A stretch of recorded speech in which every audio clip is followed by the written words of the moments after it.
Thousand Springs State Park is a spread out affair. It goes all the way from Crystal Springs down here, all the way up to Malad Gorge up there. So when I came in at 84, and it directed me to Malad Gorge as Thousand Springs State Park. And it is part of it, but that's not where your campground is and much of the other. So Billingsley Creek is the campground here in the middle. The visitor center is right next to it. Fossil beds are across the river, but you access them clear down here. And all you can do is actually go to these overviews and look. You can't actually go into fossil beds. You know, they don't want them being ruined. There is an interesting part over here. The Oregon Trail actually goes up through along this road. So you can actually walk on the old Oregon Trail. Ritter Island is the main part of Thousand Springs. This whole side here is full of springs and waterfalls. I've got some pictures taken from this side of the river, and then I actually drove down in here and walked in and took pictures here too. Also drove down here to Earl M. Hardy Box Canyon Springs Nature Preserve at the very top end. I understand there is a road that you can drive in and get at the bottom. Then Niagara Springs and Crystal Springs are also points of interest that you might want to go to. Obviously a little walk on this one. I did not get to them, so pictures will extend to there only. Malad Gorge State Park, other times called Thousand Springs State Park. Okay, so picnic shelter to the left and restrooms, Devil's Washbowl Interpretive Area, and Woody Cove Scenic Loop Road. Well, let's go to the right. Okay, it looks like we're going to park and go for a little walk.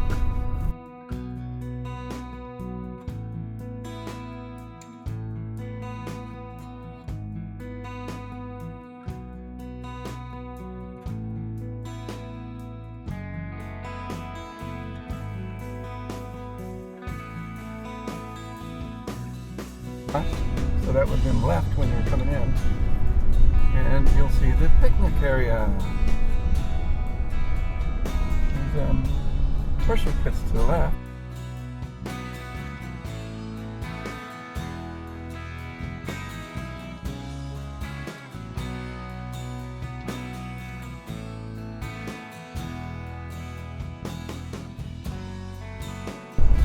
Okay, we're back to that first intersection, and we're gonna turn left here, which means basically you're going straight from where you...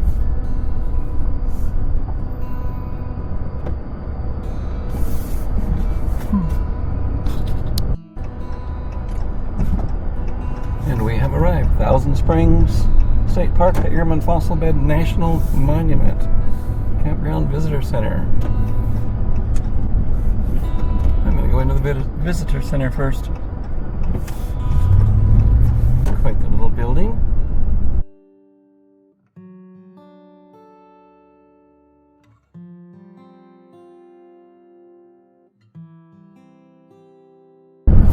Okay, so back on the road, I stopped at the visitor center, and one of the things I asked was how much do these campsites cost? And she said, well, it's a dynamic pricing system like a hotel. Depends upon which site, what time of the year, how busy they are. So I will provide a link to the site that you can reserve your campsite at, and you'll want to check with them. And so this is the campground. We are coming up to the campground now.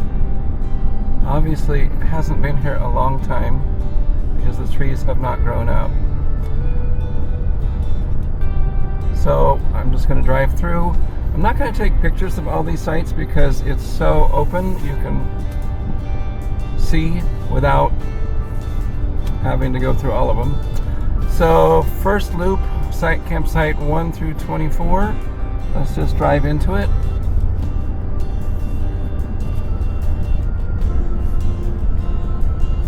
And I think I'll stop right here and take a couple pictures.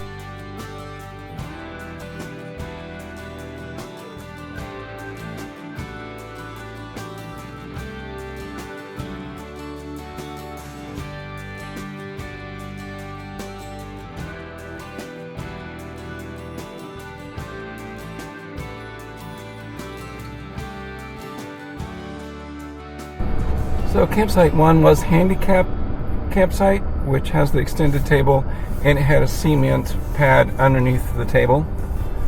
Campsite 2, which you'll see the pictures of both of these, is the typical campsite. It has water, septic, and power hookups, 30 and 50 amps, and that is standard for these. So let's keep our little tour going. 4, 5 on the inside, so the odd number, or even numbers, actually it varies. I was going to say they're on one side, but the numbers go back and forth. Garbage dumpster available.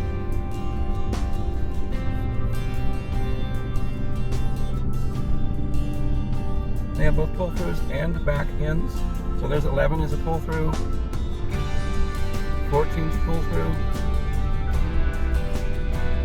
When these trees get grown up, this will be nice, but right now, oh, and that's a mulched out toilet in the middle of this loop. In case you're here without a trailer with septic. Okay.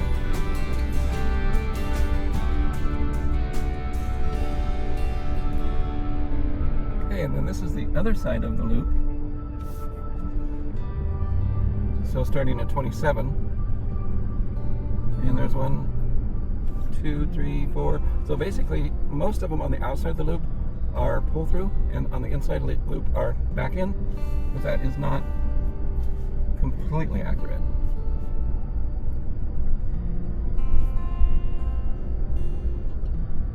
There's definitely a north, well, an east and west loop. So there we are. 39 is handicap. I don't know how you can be handicapped and do all they do to pull the trailers in here, but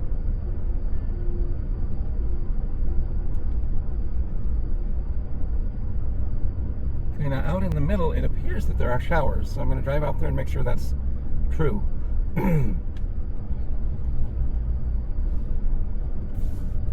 Okay, we're back to where we started. Campsite 1 right ahead of us. So I'm going to turn left and go out here to the facility in the middle, make sure that really is a shower. Campsites in here too. Small parking area.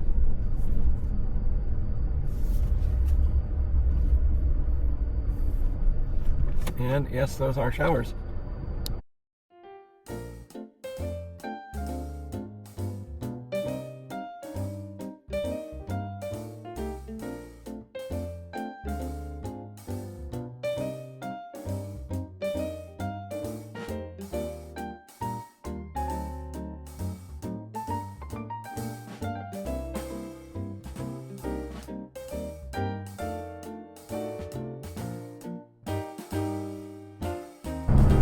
All right, a little correction on the showers.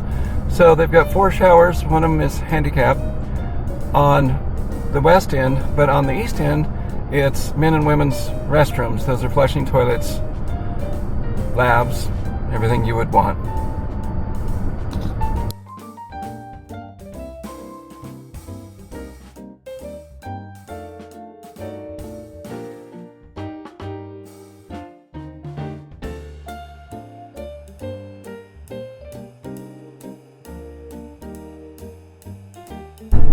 So I'm back on the highway, and I'm headed to the Thousand Springs, and then I'll go to the Fossil Bed overlooks. And this, I believe, is the town of Hagerman, or at least the start of the town of Hagerman. Okay, we're crossing the Snake River. There's going to be a road that turns to the right. Take us to the Fossil Beds, if I understand my instructions correctly.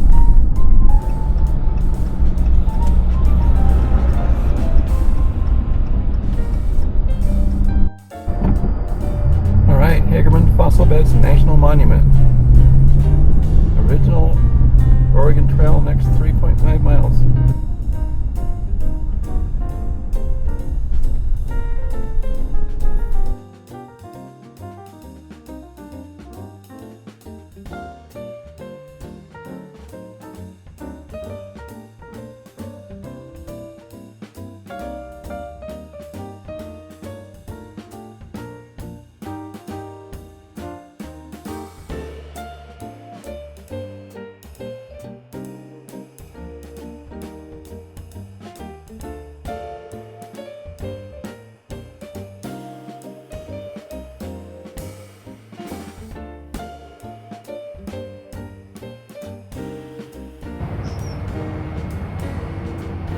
Thousand Springs as seen from across the river. And this is just a part of it. There's a little sign, Box Canyon, straight ahead, Ritter Island to the right. I'm going to go into Ritter Island because that's where the Thousand Springs comes out. So we're going to Thousand Springs Hydroelectric Park, project and park, day use only, Ritter Island. The state park part is not open at this time. So we're going to go into Idaho Power. So this is spring water coming out of the ground, being harnessed.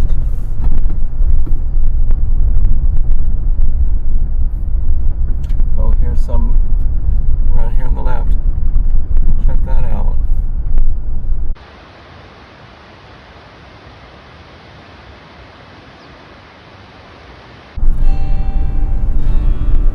It's actually a power plant right there, getting this energy from the falling water come down through those pipes and into the turbines.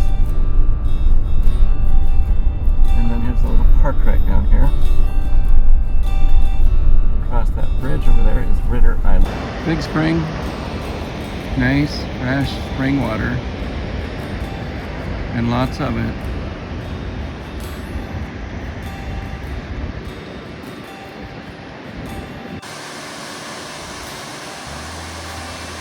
Nice, cool, wet breeze blowing in my face.